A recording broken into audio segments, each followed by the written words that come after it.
아멘. 우리 옆에 분들하고 인사합시다. 우리는 하나님의 자녀입니다. 아멘. 왜 237일까요? 왜 5천 종족일까요? 왜 치유, 왜 스밋이 우리의 목표가 되어야 할까요? 현장을 보면 답이 바로 나옵니다. 그런데 현장을 어떤 눈으로 봐야 될까요? 영적인 눈으로 봐야 237이 보이고, 영적인 눈으로 봐야 5천 종족이 보이는 겁니다. 육의 눈으로 볼 때는 강대국이 먼저 보여요. 실제로 오늘 우리 올림픽 마치는 날이잖아요. 우리나라가 최소 인원을 보내가지고 역대급 성적을 냈어요. 최고 기록까지는 못 냈어. 이제 하나 더 땄으면, 금메달 하나 더 땄으면 최고인데, 최고는 아니고 역대 타이 기록. 근데 최소 인원을 보냈더라고. 진짜 적게 보냈어요. 144명인가 그거밖에 안 보냈어요. 뭐 또 그도 그럴 것이 왜냐니까 인원이 많이 가려면 이제 구기 종목 이런 게 인원이 많잖아요. 축구, 뭐 농구, 배구. 근데 우리나라 거의 다 예선 탈락했어. 그래서 갈 인원이 없었어. 구기 종목들은. 축구가 그죠? 참 정말 오랜만에 올림픽을 못 갔어요. 보세요. 올림픽의 기준 뭐죠? 금메달이거든. 그거 보면 뭐가 보입니까? 강대국이 보이잖아요. 예전에는 여러분 거의 미국이 독주했거든요. 올림픽에서. 근데 지금 봐요. 아직 결과 끝은 안 났지만 이번에 보니까 중국이 앞선 것 같더라고요. 미국 거의 대등해요. 물론 메달 수는 미국이 훨씬 많지만 금메달 수로만 봤을 때는 중국과 미국이 대등하더라고요. 그 다음 어디입니까? 이제 호주, 또 어디죠? 영국, 프랑스. 다 어디입니까? 강대국들이요. 우리나라 강대국 아닌데 7위가 되시더라고요. 그 10위권 안에 드는 나라들이 보면 다 강대국들이에요. 세계에 뭘 움직입니까? 정치, 경제, 문화를 움직이는 나라들이에요. 그렇잖아요. 지금 여러분 아무리 지금 뭐 현 정부가 친일 반중한다 해도 중국하고 경제 관계 안 맺고는 앞으로 어렵습니다. 그렇잖아요. 실질적으로. 여러분 몰라가지고 이번 랩넌트 대회 때 중국에서 제일 많이 들어왔어요.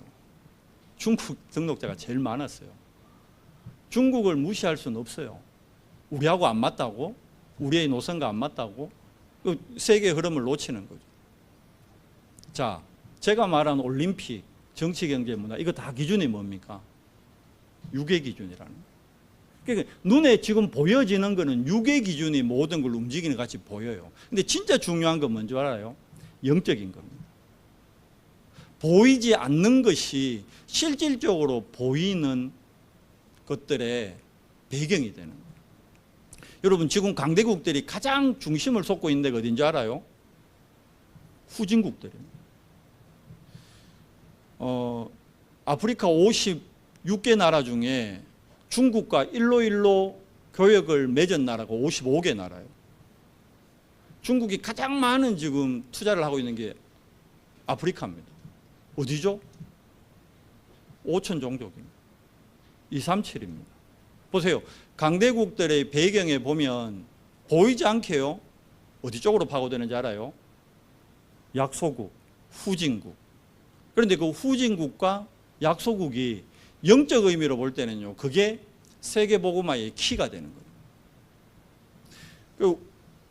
우리가 금메달을 많이 땄는 강대국들도 봐야 되지만요, 메달 하나도 없는 저 밑에 이번에 우리 랩넌트 대회에 왔는 오세아니아의 10개 나라, 그런 나라들, 그리고 동남아에 힘없는 것 같지만 그 안에 있는 5천 종족, 그리고 남미 쪽, 여기가 앞으로 세계복음화의 키가 됩니다. 왜냐하면 앞으로 갈수록요, 보세요.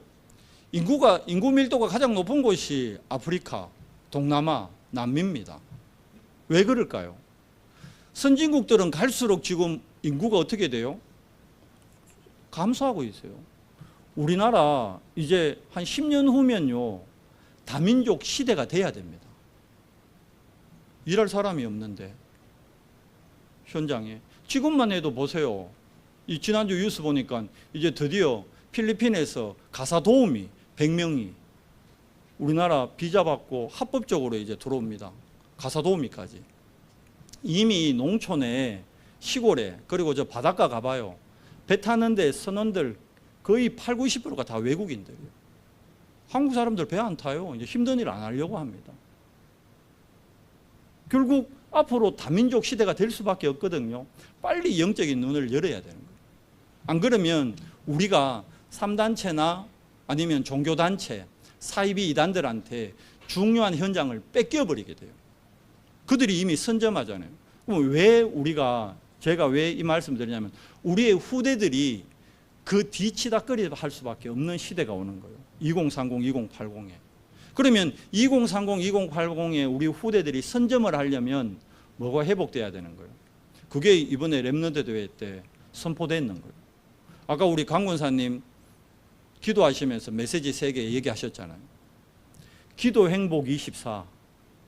이 비밀을 가진 렘넌트가 앞으로 2030, 2080의 주역이 되는 거예요. 기도 능력 25.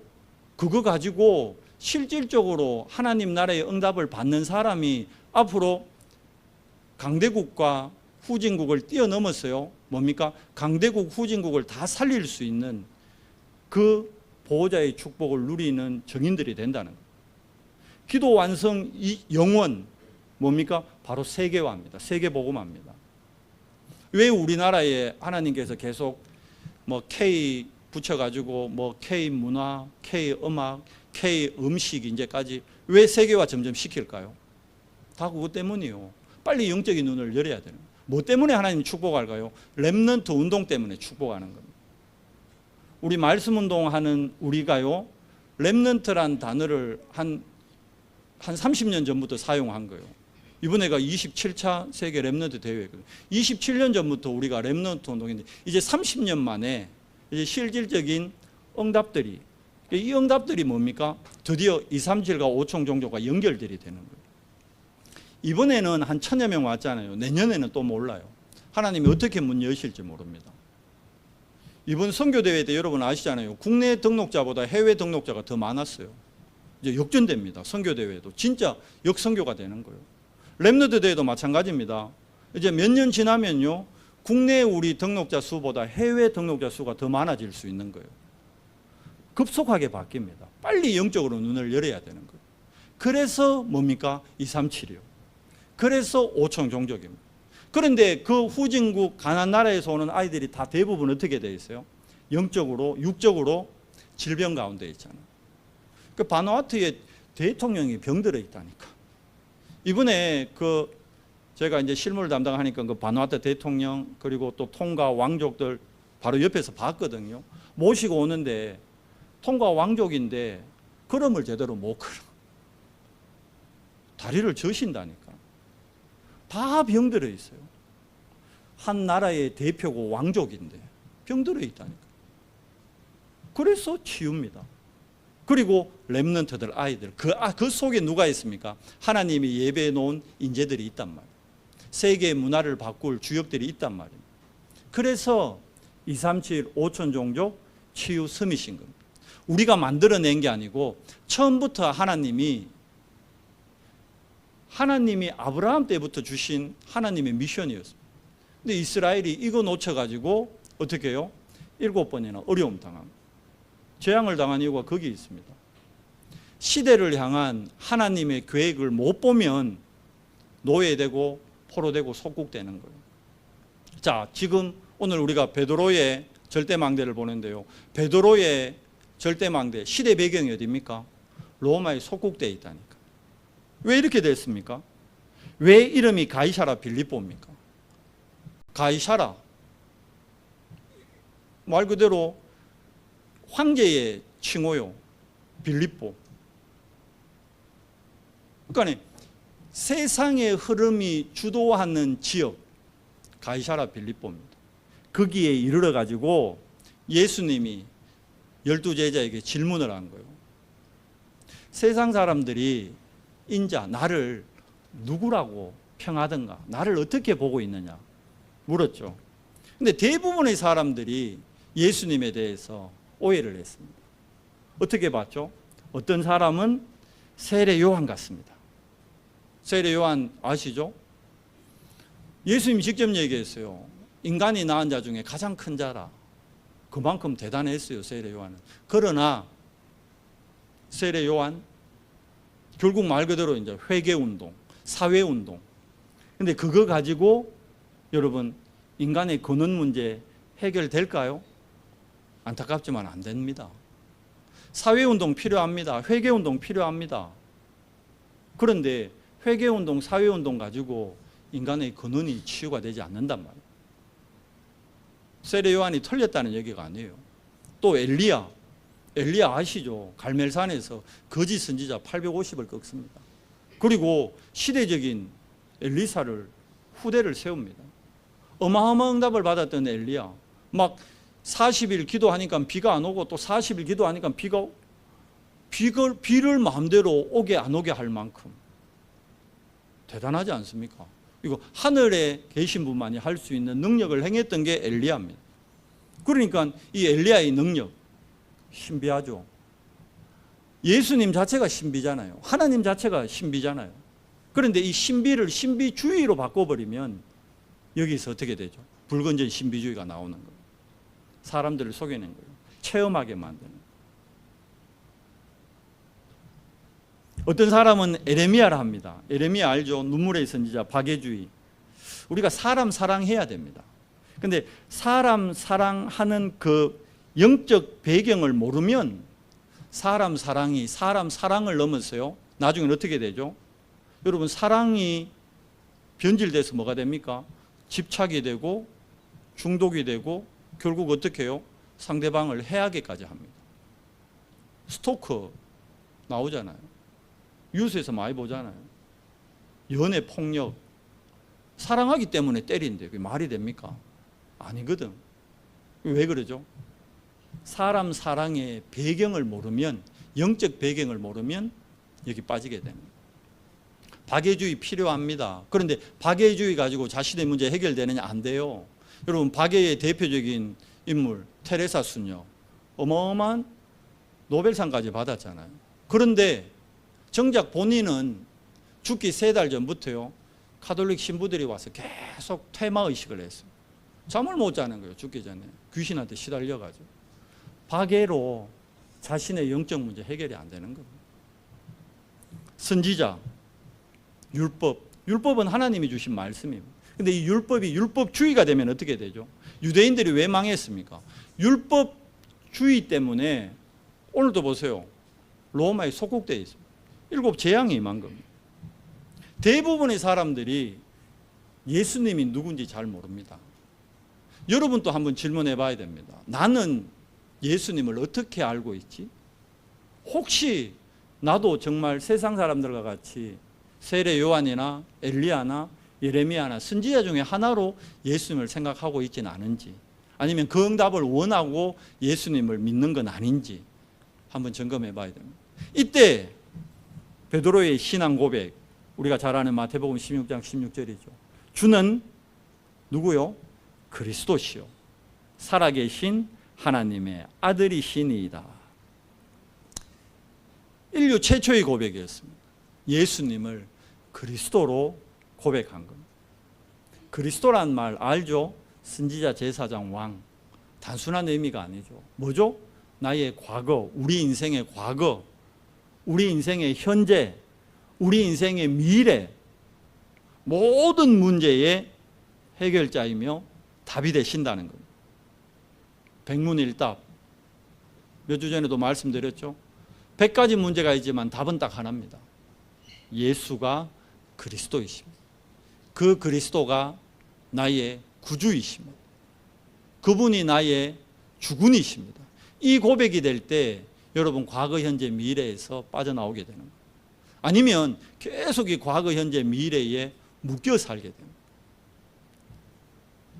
이 고백 이후에 주님이 이 고백을 하는 자에게 어떤 축복을 더하겠다고 약속하셨죠? 반석 위에 내가 내 교회를 세우겠다 얘기하십니다. 또 어떤 축복 얘기하십니까? 음부의 권세가 이기지 못한다 했어요. 여러분, 어떤 사단의 공격 두려워하지 마세요. 음부의 권세가 절대 그리스도 고백하는 자를 이길 수 없습니다. 그리고 최고의 특권 뭡니까? 천국 열쇠를 우리에게 주셨습니다. 그래서 땅에서 매면 하늘에서도 매이고 땅에서 풀면 하늘에서도 풀리리라. 보호자의 축복을 우리에게 더해 주신 겁니다.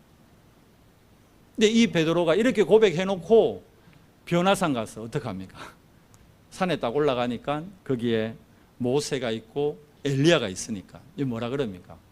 주님, 여기가 좋사오니 여기에 제가 초막셋을 짓겠습니다. 초막 지을 능력도 없어요. 돈도 없어요. 그런데 이렇게 고백합니다. 그때 어떤 일이 일어나죠? 하늘에서 큰 소리가 나면서 이 요한이 놀래가지고, 이 베드로가 놀래가지고 뭐 고개를 숙였는데, 고개를 다시 들어보니까 엘리야도 사라지고 모세도 사라지고 누구만요? 오직 예수님만 남아있는. 이게 여러분 마태복음 17장 8절에 오직 예수입니다. 오직 예수. 우리가 그리스도 고백해놓고도 어떤 삶이 안 되는 거예요? 그 그리스도로 오직이 안 되는 거예요. 그리스도 좋은데 어떨 때는 엘리야 필요하다는 거예요. 그리스도 좋은데 어떨 때는 모세 선생님한테 좀 자문을 구해야겠다는 거예요. 우리 그러잖아요. 복음 맞는데 이 문제는 내가 선배 만나서 꼭 좀 해결을 받아야겠다.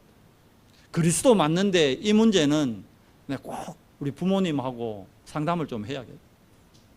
맞는 얘기인데 틀린 얘기. 오직 예수 될 때요, 여러분 믿으십시오. 오직 예수 될 때 위로부터 오는 다른 힘과 다른 능력을 실제로 체험하고 누리게 되는 거예요. 예수님 십자가 딱 지시기 전날 밤 아시죠? 막 그 로마 군사에 막 칼을 뺏어가지고 예수님 지킨다고 막 투구를 내리쳐요. 그래가지고 귀가 막 잘려나갈 만큼 그렇게 용감했던 베드로가 결국 어떻게 해요? 하룻밤 사이에 예수님 예언대로 어떻게 합니까? 예수님을 3번이나 부인하잖아요. 그것도 어린 계집종 앞에서는 예수님을 저주까지 합니다. 어찌 보면 이게 현실 앞에 선 베드로죠. 주는 그리스도시요 살아계신 하나님의 아들이십니다. 이 베드로의 고백이 하나님의 은혜에 의한 고백이었거든요. 바꾸고 얘기하면 여러분과 제가 하나님 자녀된 게 이게 100% 하나님의 은혜예요. 우리가 원해서 예수 믿은 것 같죠? 아니에요. 하나님의 은혜로 예수님이 나의 주인이심이 믿어진 거예요. 그런데 하나님의 은혜를 우리가 매 시간 사모해야 되는데 그 은혜 사모하는 기도의 비밀을 놓치다 보니까 나도 모르게 현실 앞에서는 예수님을 부인하는 베드로의 모습을 계속 보게 되는 거예요. 여러분 속지 마세요. 영적 사실을 보십시오. 현실은 무시할 수 없지만 현실이 내 인생의 열매를 맺는 게 아닙니다. 나의 영적 상태가 내 인생의 열매를 맺게 되어 있습니다. 그래서 영적 사실을 봐야 돼요. 지금 현실에 응답이 없고 현실의 문제가 더 클 수 있죠. 그런데 거기에 속으면요, 내 영적 상태가 어떻게 될까요? 결국 우선순위가 육적인 걸로 또 바뀌어버립니다. 그러면 내게 와 있는 어마어마한, 아까 얘기했죠, 열쇠, 천국 열쇠의 축복을 우리가 놓치게 됩니다. 사단의 함정 올무 틀에서 또 속게 되는 거예요. 베드로가 그랬거든요. 그랬는데 이 연약한 베드로, 부활하신 주님이 찾아오시잖아요. 찾아와서 뭐라 그럽니까? 3번 똑같은 질문을 합니다. 베드로야, 네가 나를 사랑하느냐? 아까 얘기했죠? 예레미야적인 인간 사랑의 사랑을 얘기하는 게 아닙니다. 이 무슨 사랑이죠? 정말 조건 없는 하나님의 사랑, 그걸 확인시키는 거예요. 베드로가 뭐라고 대답합니까? 주님, 제가 주님 사랑하는 걸 주님이 더 잘 아시지 않습니까? 제가 뭐라 얘기하겠습니까? 그때 예수님이 베드로에게 주신 마지막 미션이 뭐였습니까?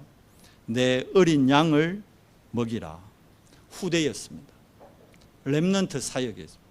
렘넌트 운동이었습니다. 이 언약 잡고 베드로가 마가다락방에 모입니다.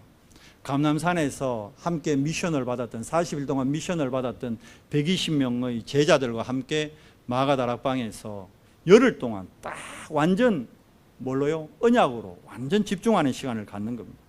그때 어떤 일이 일어납니까? 실제로 성령이 마가다락방에 임하는 성령 임재를 베드로가 실제로 체험하게 됩니다. 그러고는 많은 사람들이 막 방언을 하고 이러니까 우리가 새술이 취했나 이러는데 베드로가 그때 구약의 요엘서 2장 28절 말씀, 그 말씀의 성취를 본인이 확인하고 선포를 하죠. 우리의 자녀들, 우리의 청년들, 늙은이들이 어떻게 해요?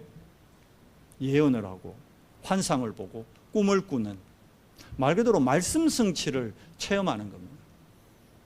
여러분, 성령 충만의 가장 큰 열매가 막 능력 나타나고 막 기적이 일어나고 그럴 수도 있겠죠. 근데 그것보다 더 중요한 게 하나님의 살아계신 말씀이 나에게 적용되고 나에게 성취되는 겁니다.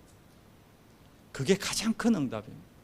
성령 충만의 가장 큰 열매는 말씀이 실제로 살아 내 영과 혼과 육을 치유하고 내 마음과 생각을 치유하고 그 말씀이 내 삶에 실제로 성취됨을 체험하는 것, 그게 성령 충만의 가장 큰 열매이며 응답인 것입니다.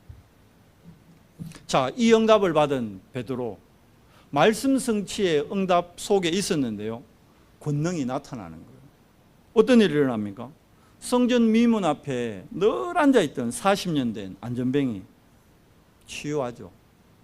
언제 치유했습니까? 제9시 기도 시간에. 뭐를 의미합니까? 베드로의 정시기도입니다. 정시기도 할 때 뭐가 임해요? 기도 행복 24, 기도 능력 25, 기도 완성 영원인 겁니다. 그게 실제로 실천이 되고 실행이 되면 어떻게 돼요? 시공간을 초월하는 천군 천사의 도움이 있는 거예요. 성령의 역사, 보혜사 성령의 역사를 체험하게 되는 거예요. 실제로 성전 미문 안전뱅이에게 이 일이 일어난 겁니다. 일어난 거예요. 어떻게 된 거예요? 단순히 안전뱅이의 육신의 문제가 해결된 게 아니고 이건 그 40년 안전뱅이였던 그 사람의 뭐가 바뀐 겁니까? 운명이 바뀐 거예요. 운명. 베드로가 어떻게 사람의 운명을 바꿉니까? 여러분, 우리는 사람의 운명 못 바꿉니다. 뭘로 바뀝니까? 나사렛 예수 그리스도 이름으로 운명이 바뀐 거예요. 우리가 예배할 때요, 여러분 선포하세요. 속으로도 선포하고 겉으로도 선포하세요.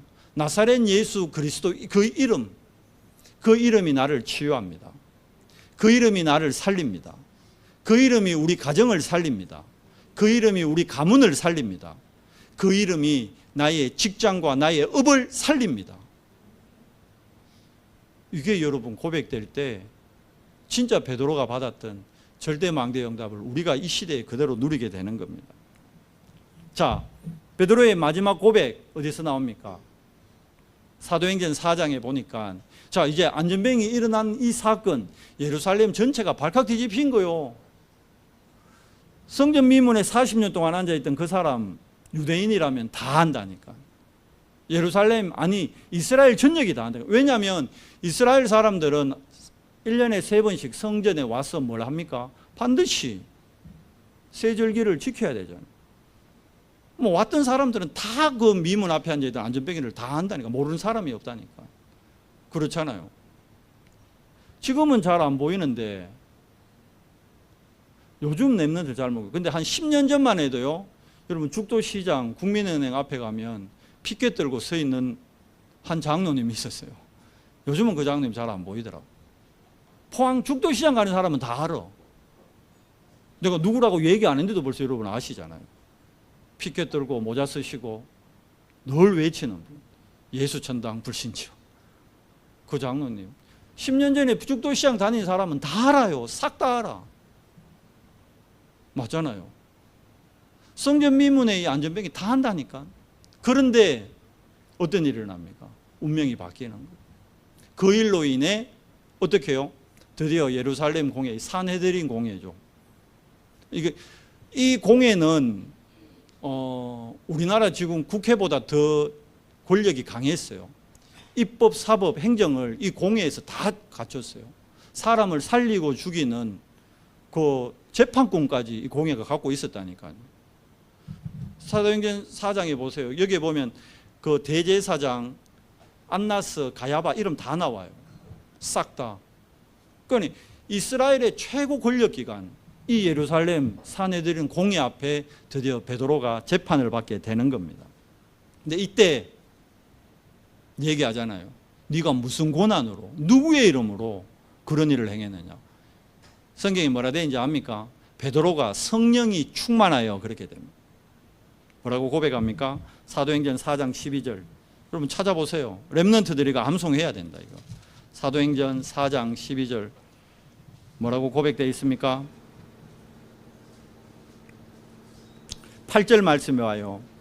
자, 7절에 사도들에게 묻습니다. 사도들 가운데 세우고 묻되 너희가 무슨 권세와 누구의 이름으로 이를 행했느냐.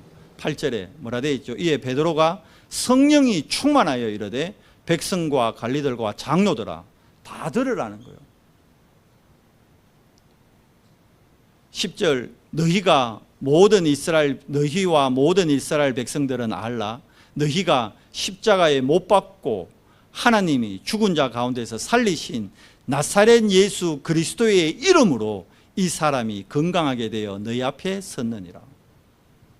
이 예수는 너희 건축자들의 버린 돌로서 집 모퉁이의 머릿돌이 되었느니라.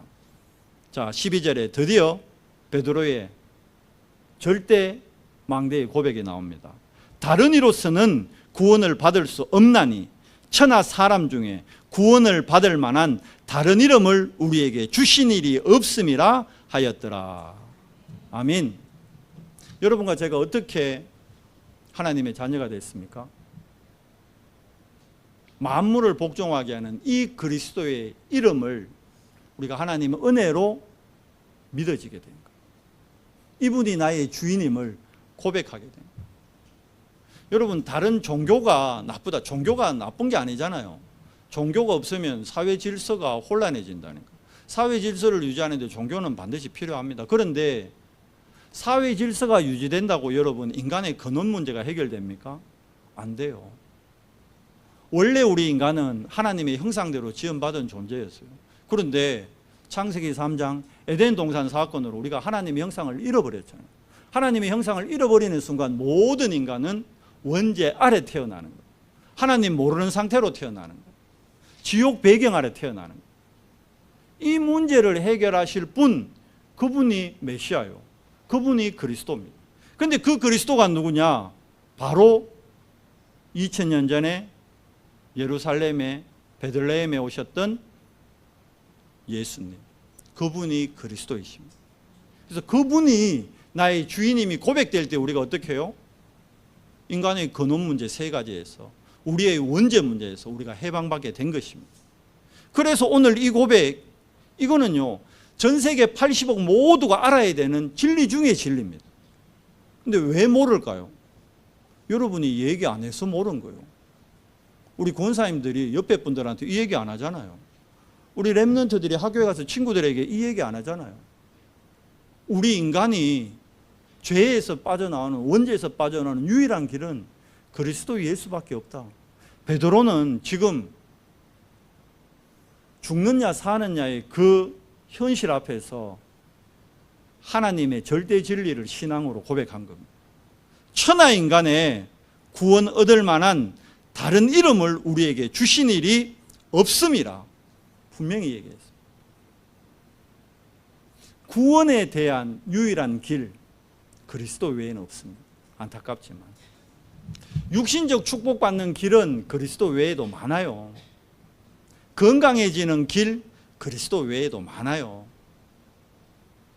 건강식품만 좀 먹어도 회복됩니다. 여러분 몸 좋아진다니까요. 그리스도 아니라도. 그러나 우리 인생의 근원 문제, 원죄와 사단과 지옥 배경, 이건요 그리스도 아니고는 절대 never, 제가 영어에 있습니다, 절대 해결되지 않습니다. 그리스도 외에는 길이 없습니다. 그래서 오직 예수, 그때 하나님의 참 능력, 하나님의 참 권능이, 권세가 나타나는 겁니다. 베드로의 이 고백은 사도행전 1장 8절의 그 고백입니다. 오직 성령이 너에게 마시면, 베드로가 보세요, 지금 성령 충만하니까 뭐가 나타나요? 권능이 나타나는 거예요. 죽음이라는 현실의 문제를 뛰어넘는 하나님의 권세와 능력이 이 공회 앞에, 사람을 죽이고 살리는 공회라니까요, 이 앞에 베드로가 고백한 겁니다. 말씀을 맺겠습니다. 베드로는 어떤 정인이었습니까? 사람을 살리는 정인의 모델이 바로 베드로였습니다. 자, 마태복음 4장 19절에 주님이 베드로에게 친히 얘기하십니다. 나를 따라오너라. 내가 너를 어떻게 해요? 사람을 낚는 어부가 되게 하리라. 예수님의 약속이에요. 이 약속대로 됐어요, 안 됐어요? 됐잖아요. 오늘 보세요. 이 공회 앞에서 천하인간의 구원 얻을 다른 이름을 우리에게 주신 일이 없음이라. 이거는 자기 목숨 걸고 고백한 거예요. 우리는 내한테 조금만 손해돼도 얘기합니까, 안 합니까? 안 해. 회사에서 조금만 내가 불이익 당할 것 같아, 안 한다니까. 학교에서 선생님이 친구들 나를 이상하게 볼 것 같아, 안 한다니까. 그리스도라고 얘기하면 이상하게 볼 것 같아. 친구들이 나를 따시킬 것 같아. 회사에서 직장 동료들이 내 말을 안 들어줄 것 같아, 안 한다니까. 오늘 베드로 보세요. 죽음의 선택의 기로 앞에서 고백을 합니다. 왜요? 예수님의 말씀 그대로 성취요. 사람을 살리는 전도 제자의 대열에 베드로가 딱 선 겁니다. 마가복음 1장 1절, 갑자기 왜 마가복음 얘기가 나올까요? 마가복음 1장 1절 뭐라 되는 줄 알아요? 하나님의 아들 예수 그리스도의 복음의 시작이니라. 이게 마가복음 1장 1절의 마가복음서의 시작입니다. 뭐라고요? 하나님의 아들, 누구요? 예수 그리스도의 복음의 시작이니라. 마가의 신앙 고백이에요. 근데 이 마가의 신앙 고백이 누구에게서 전달돼 나왔을까요? 이 마가가 누구냐면, 여러분 사도행전 13장에 바울과 바나바가 최초로 선교팀을 꾸려서 나갈 때, 그때 선교팀에 함께했던 바나바의 조카입니다. 그 마가입니다. 마가 다락방의 마가, 그 마가 맞다니까요. 그 어려서부터 집이 좀 잘 살았어요. 그나마 제자들 중에서는 제일 잘 살았어요. 다락방이 120명이 들어갈 정도의 공간이 됐다니까. 그 제일 큰 집을 얻은 게 마가 다락방이었어요. 그러다 보니까 마가는 어릴 때부터 조금 여유가 있다 보니까, 몇 번 얘기했죠. 경상도 말로 좀 포시랗게 컸어. 그 어려움을 모르다 보니까 선교 나가가지고 그 밤빌리아 지역에 그 막 산, 눈 온 설산이 있잖아요. 그 바위산, 그걸 넘어야 되거든. 못 넘는 거요. 힘든 거요. 그래서 중도에 난 집에 갈란다 이러고 혼자 돌아와 버렸다니. 돌아오니까 뭐라 그랬을까요? 아니 선교헌금 시컷 해가지고 선교 보내놨는데 선교하지도 않고 돌아와 버렸어. 여러분 뭐라 그럴까요? 우리 규진이가 그냥 나고하고 와 버렸어. 뭐 황 집사님이랑 뭐 주군사님 아이고 잘했다 내 새끼 이라겠지. 근데 우리 김정인 군사님 뭐라 할까요? 아니 규진아, 이 혼자 오면 어떡하는데? 하일이랑 이삭이랑 온유는 아무도 안 돌아왔는데 니 혼자 오면 어떡한데? 당연한 거 아니에요? 그럴 거잖아. 지금 마가 그랬다는 거예요. 모두가 마가를요 은근히 비난하고, 아이고 내 저럴 줄 알았다 저놈 저거. 저 처음부터 안 보내야 되는 건데 저거. 그 낙심한 마가를요 베드로가 복음으로 살립니다. 왜요? 예수님이 얘기했잖아요. 내 어린 양을 먹이라. 그 믿음이 연약한 마가를요 베드로가 복음으로 살린 거예요. 베드로를 통해 힘을 얻은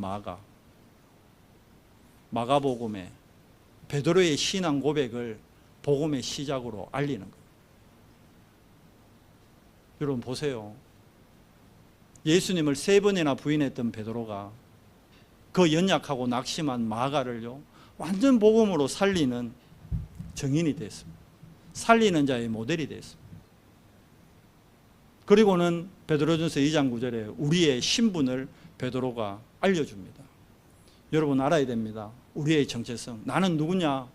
우리는 택하신 족속입니다.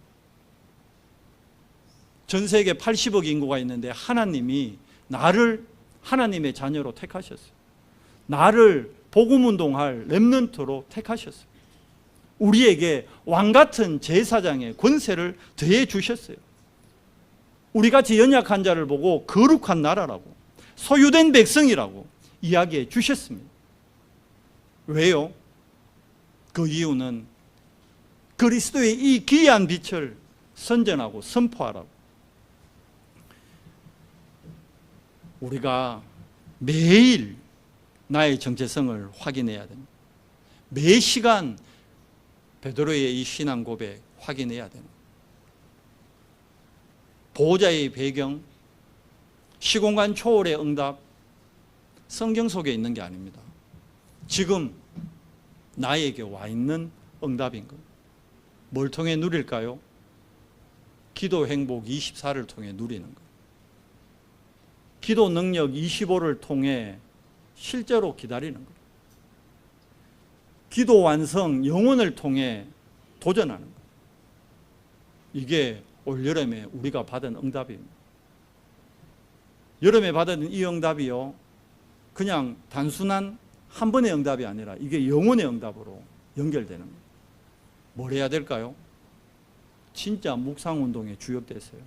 조용히 하나님 앞에 나를 세우는 기도의 시스템, 영적 시스템, 이게 여러분을 영혼의 응답으로 인도하심을 실제로 믿음으로 고백하고 그걸 실제로 누리고 도전하는 우리 언성교회 모든 지체 되기를 그리스도 이름으로 축원합니다. 하나님 감사합니다. 주는 그리스도시요 살아계신 하나님의 아들이니시이다. 하나님, 베드로의 이 신앙 고백이 우리 입술에 매일에 매 시간에 고백되도록 은혜를 더해 주시옵소서. 낙심한 마가를 복음으로 살리고 우리의 정체성을 베드로전서 2장 9절을 통해 확인케 하시니 주님 감사합니다. 하나님, 이번 여름에 받았던 정말 24, 25 영혼의 이 응답이 정말 우리 언성교회 모든 지체들 삶 가운데 적용되고 누려지고 무엇보다 그 말씀이 성취되는 것을 체험하는 캠프 인생 되도록 축복해 주시옵소서. 우리 주 예수 그리스도 이름으로 감사하며 기도드리옵나이다. 아멘.